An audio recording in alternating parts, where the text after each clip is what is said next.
Hello everyone, welcome to today's news starter. Let us begin with the prelims practice question of the day.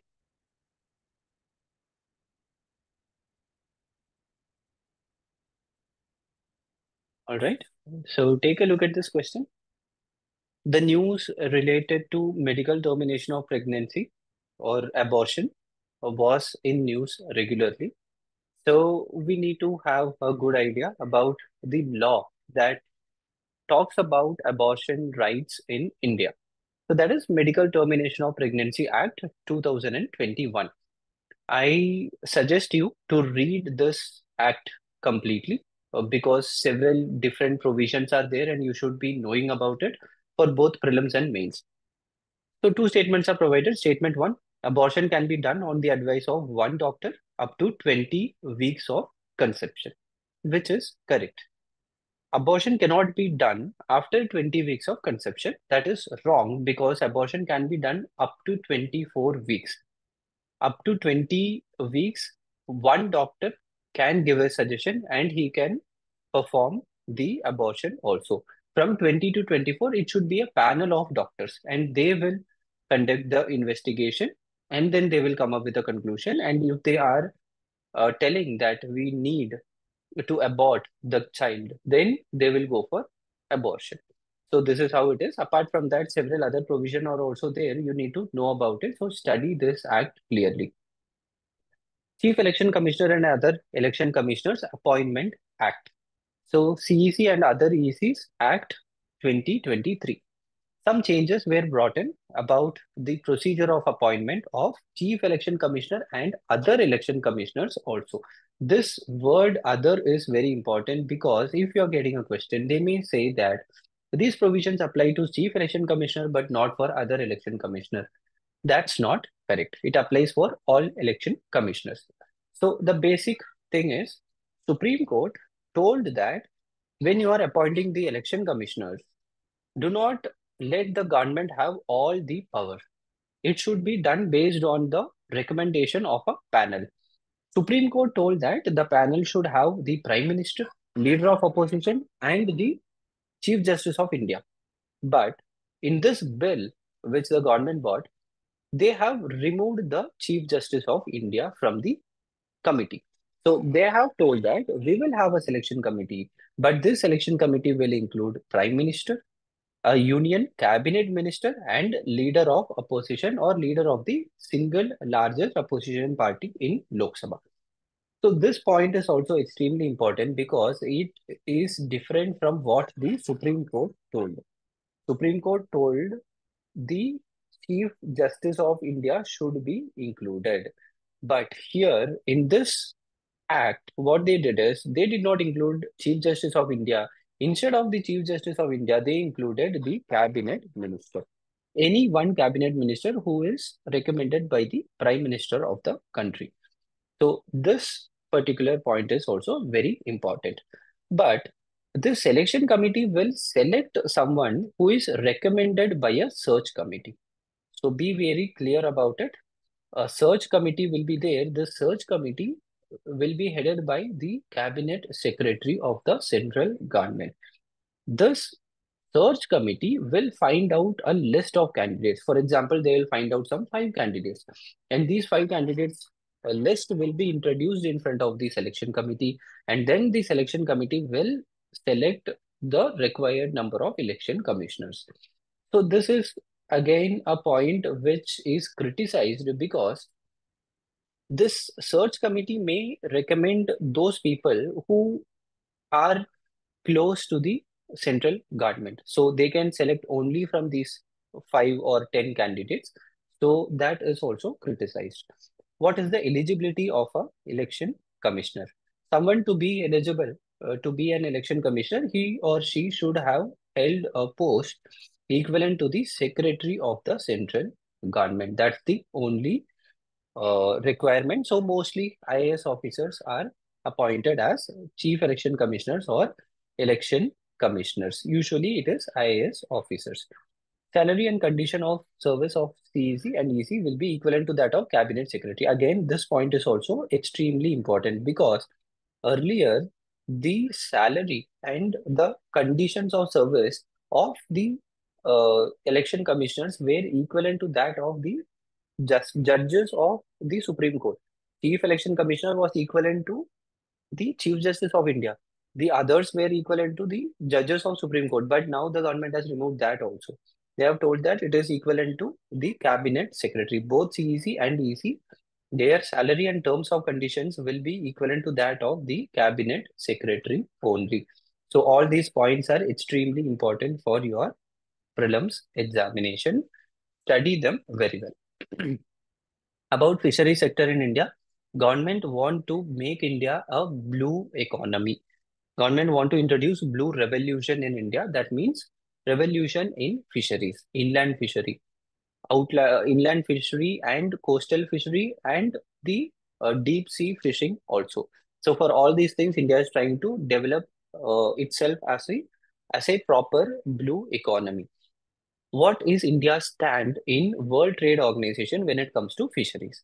So one thing we need to know very clearly is that when it comes to this World Trade Organization, one of the very important point which we need to know is World Trade Organization want to reduce the amount of subsidies countries are providing for fisheries sector, because World Trade Organization tells that in case of fisheries, what is happening is too much of exploitation is happening because of countries providing too much of subsidies. India is not a heavy subsider. India is a low subsider of fisheries sector. And India has also noted that developing countries should be allowed to give subsidies to their poor fishermen. At least for some period, we should be given.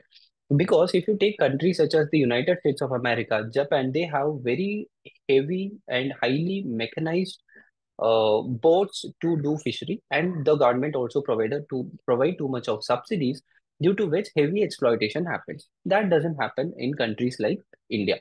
So India tells that for developed countries you can restrict the subsidies, but for developing countries you do not restrict the subsidies. So at least for a country which is fishing within their exclusive economic zone.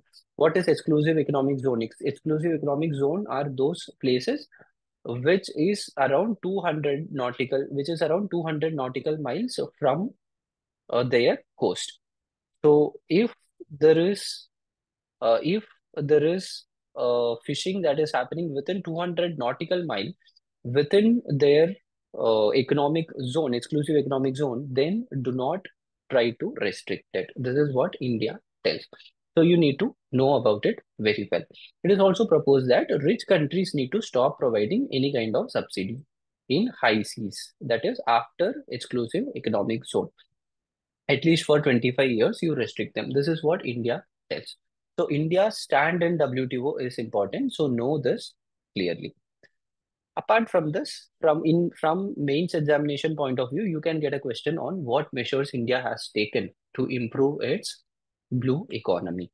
Pradhan Mantri Matsya Sampada Yojana. It is a scheme which is an overall scheme to bring about blue revolution in India.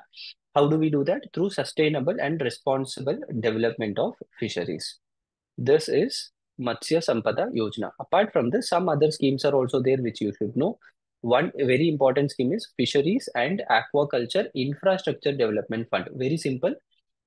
For those fishermen who want to improve their infrastructure, they can get loans from the government. Kisan Credit Card. Kisan Credit Card facility, which was given only for agriculture, has been brought in for the fisheries also. So for fisheries or fish farmers who need their capital at some point of time, they can use this Kisan credit card. Pradhan Mantri, this scheme is very important because it was introduced very recently. Pradhan Mantri Matsya Kisan Samriddhi Sahay Yojana. It is not a complete scheme. It is a Sahay Yojana, means a sub scheme. So it is a sub scheme under the Pradhan Mantri Matsya Sampada Yojana. Matsya Sampada Yojana is already there. We discussed about it. It is for bringing about blue revolution in India. Pradhan Mantri Matsya Kisan Samriddhi Sahay Yojana. So in this Kisan Samriddhi Sahay Yojana, what we do is micro and small enterprises. As I mentioned, fishers in India, the fishermen in India are not very rich. They do not have very big enterprises. Usually they are small scale fishers. So we need to help them so that they can develop a small or micro industry. So for micro and small industries, this scheme will help. How it will help? It is expected to give a total investment of around 6,000 crore in the next 4 years, out of which 50% will be public financing. In this public financing, even World Bank is going to contribute, and agents franchise the development. That is the development agency of France. So World Bank and France are going to invest in it. And apart from this, 50 percentage will be from the private sector. So private sector will give 50 percentage. World Bank franchise the development of France, and then Indian government will provide 50 percentage, so that we will be able to develop more micro and small industries related to fisheries. So all these schemes are very important. Sampada Yojana, Fisheries and Aquaculture Infrastructure Development Fund, Kisan Credit Card, and Matsya Kisan Samriddhi Sahayojana. All these schemes, try to remember it very well. Today there was a very good news in Hindu about social security problem for gig employees. So gig employment means what? Those employees who are employed part-time or full-time in a platform which works online. That is what gig employment means. So people who deliver food on Zomato, Swiggy, people who do online jobs for a certain small period of time, Uber drivers, Ola drivers, all these people come under gig employees. The problem is there is no proper social security. It is not properly regulated. This entire sector is just coming up. So government have not regulated it properly. So there is a problem with respect to labor rights. So what are the basic problem? We cannot just tell that these problems are there. We need to present data. So what is the data?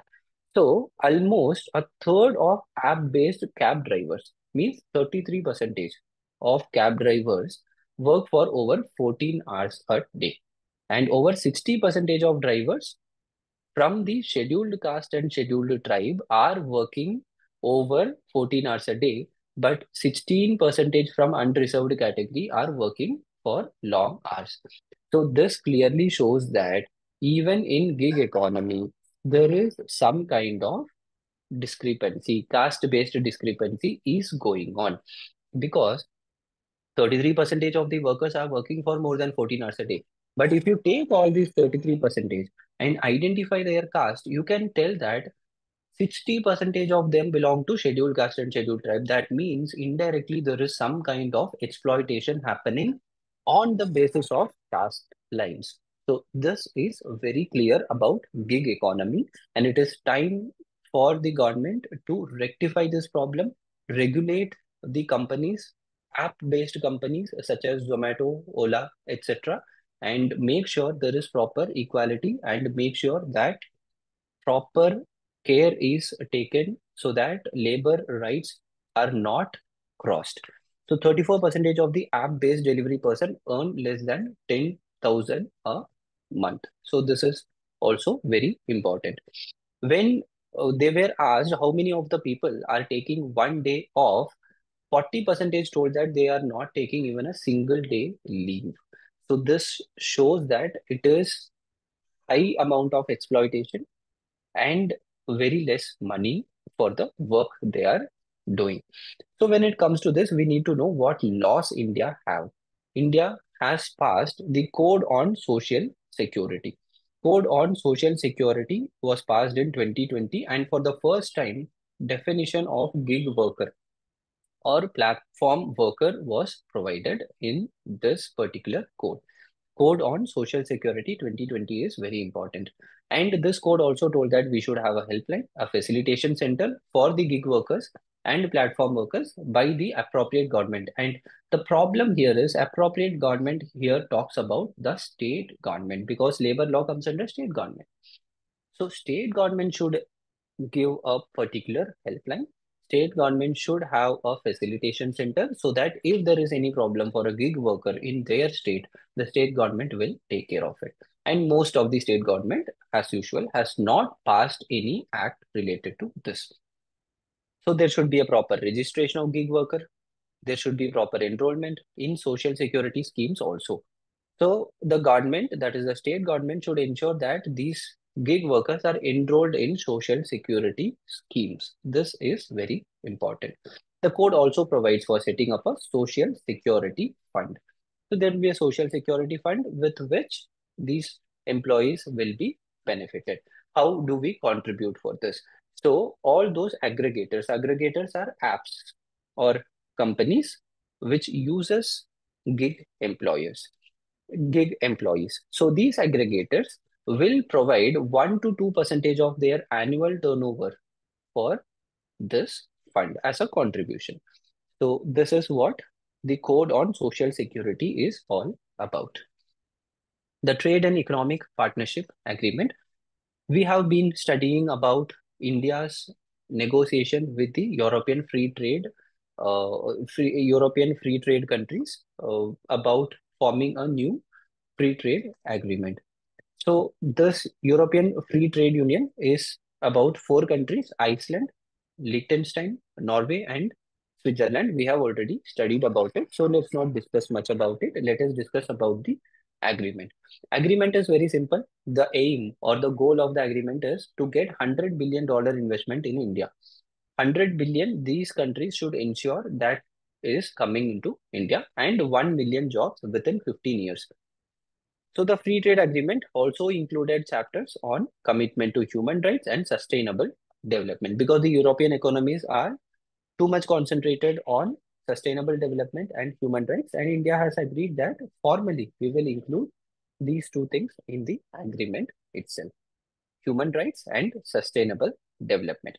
One very important point here is it is binding commitment from the side of the European Free Trade Agreement countries to invest $100 billion in India. So European Free Trade Agreement countries, these four countries, should ensure within 15 years, $100 billion investment comes to India. And there will be a 3 year grace period and 2 year negotiation period. That's all. So within 15 years plus 3 year grace year period or 2 year negotiation period, if this much amount doesn't come, then India will be entitled to withdrawing all the concessions that are provided. So this agreement is extremely important because there is a binding provision on the investment. Usually, when it comes to free trade agreement, such binding provisions will not be there. That's why this agreement is very important. So whenever we talk about free trade agreement, this particular argument comes in. There is no importance to WTO anymore. So look at this question. Increasing instances of free trade agreement between individual countries or group of countries shows the decline in relevance of WTO. Comment. So here you have to talk about the merits and demerits of World Trade Organization, because the World Trade Organization is not able to give importance and benefits to developing countries such as India. India is trying to go to other blocks and make its own agreement. So we need reforms in WTO. WTO is a very important topic in economy. You can study about it, the problems of WTO and suggestions to overcome the problems, and you can make your answer. Very important point for mains examination. You can take a note of it. If you are getting a question on election commission, you can mention this case. SS Dhanova versus Union of India. In SS Dhanova versus Union of India, the Supreme Court told that one person at the helm of powerful poll body was against the tenets of democratic rule. Means recently what happened, one of the election commissioner resigned. So now there is just one election commission and he will take care of everything. Whereas election commission is a body of three people. So making sure that all the power rests with one person, especially if he's the head of such an important body such as the election commission itself, is not democratic in nature. Power should be divided, and that's why we have three election commissioners. So this point is important. Take a note of it. One important fact for prelims: recently there was a news about exercise Bharat Shakti. So what is it? It is a firepower demonstration exercise. It is being conducted this year in Pokhran Fire Range. and it is to demonstrate the prowess of India's indigenously developed defense equipment. So this point is very important, and all the three services are participating in it. Whenever we talk about any exercise that includes the word Shakti, usually it is the army. But in this case, exercise Bharat Shakti includes all the three services, and importance is given to indigenously developed defense equipments. So these points are very important. Take a note of it and study well. Let's meet tomorrow.